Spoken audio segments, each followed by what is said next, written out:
la athi umuntu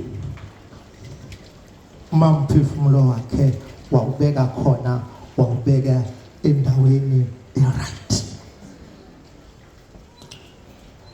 Lawa mazwi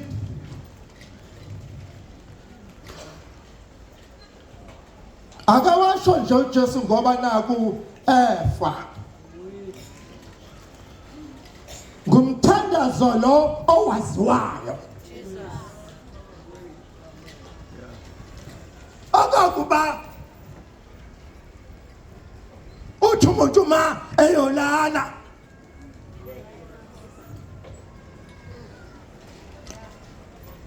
athi baba ezandleni zakho ngiyawubeka umphefumulo wami. Ngamanye amazwi noma ngabe uyaphila noma ngabe uyafa, ayikho indawo ongabeka khona umphefumulo wakho ngaphandle kukaThixo. Ngoba ila umphefumulo wakho usafe khona. Uyawubona umzimba lo noma ungalala embhedeni, kodwa uma umphefumulo wakho uyalusa,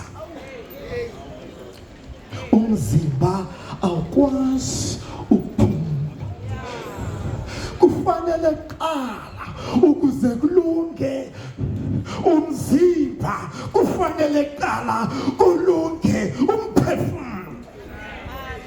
Wangalunga umphefumulo nomzimba awulungi, ayona nto ofanele kokuba ubeke khona lo mphefumulo wakho kuNkulunkulu, noma uyaphila noma uyafa. Yinye kuphela indawo isezandleni zikaNkulunkulu. Ngoba izandla zikaNkulunkulu zizandla ezisafe, izandla eziphephile. Ulapha emnqamlezweni uJesu usedlule ezandleni zenhlobonhlobo zabantu. Zonke lezi zandla azilungile, zonke lezi zandla azinabo ububele. Sinye kuphela isandla othi uma uzibeka khona uthola ukwenama komphefumulo, uthola injabulo epheleleyo, zisezandleni zikaNkulunkulu. Laphaya eGetsemane uJesu ke waphathwa izandla zomngane wakhe, uBozo umfriend wakhe, acobhoza naye isiko. Uthi umbhali weBhayibheli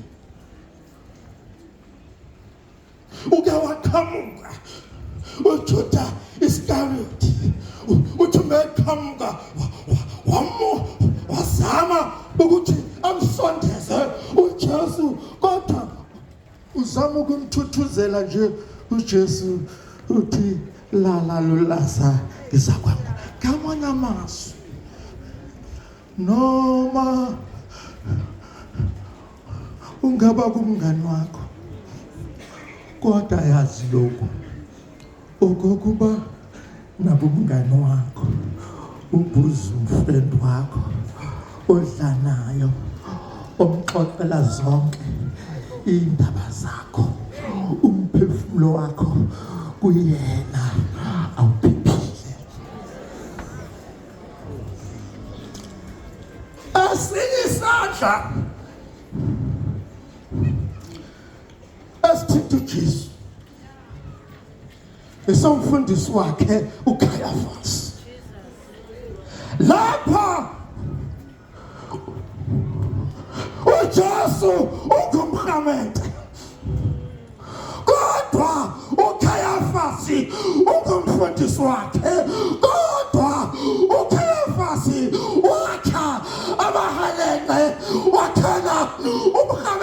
Okay, angifuna ukuthi noma ungamthemba umfundisi wakho kodwa kuye awuphephile.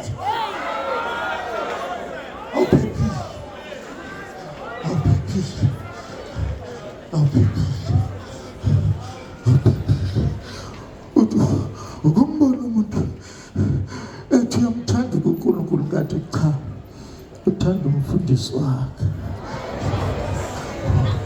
akamthandi uNkulunkulu. Ngifuna ukuthi kuwe ungawuthatha umphefumulo wakho unikeze umfundisi wakho, ngoba nalapho awuphephanga. Munye umuntu ongeke uphoqeke kuyena, loyo iNkosi yethu uJesu Kristu. Esinye isandla sisule yilesi sikaPilato. Uyambona umahluleli ongalunganga, awukwazi okokuba ungathatha umoya wakho umnikeze wena. Wadlula kuPilato waya emasosheni, afika amasosha amdlakaza.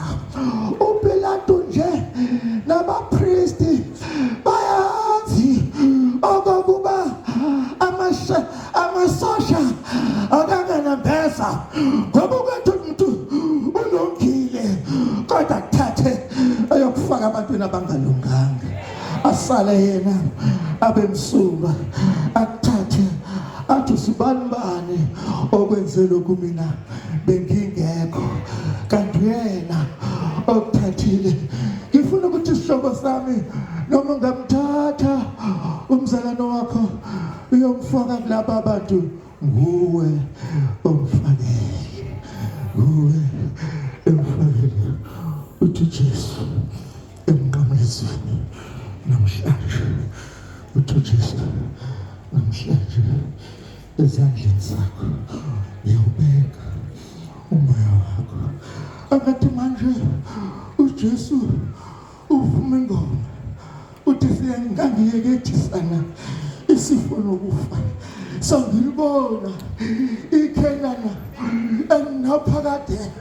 Uthi noma ngingaphatha kanjani emhlabeni, kodwa sikhona izandla ezifudumele. Angifuna ukuthi bazalwane bami nesiyeke ezabantu, izandla zikhona zikaNkulunkulu ezifudumele. Wasekupheleni